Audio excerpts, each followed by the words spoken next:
How to fix SBI YONO app login problem. If you're not being able to log into the SBI YONO application, make sure first of all you're connected to a stable and secure Wi-Fi. Do not try to log in from public Wi-Fi because YONO application will not let you log in from an unsecured Wi-Fi network.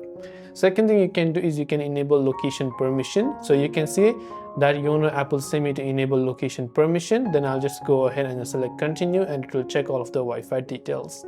You also want to make sure that you have access to the phone number which you registered for your mobile banking, because sometimes if you're not receiving verification code and such, there could be some kind of issue with your SIM card. You can try to contact your carrier provider in order to see if that helps you solve the problem. If that doesn't, you can simply try to uninstall the YONO SBI application and reinstall it again. Go to your Play Store or your respective App Store and then search for the YONO SBI application.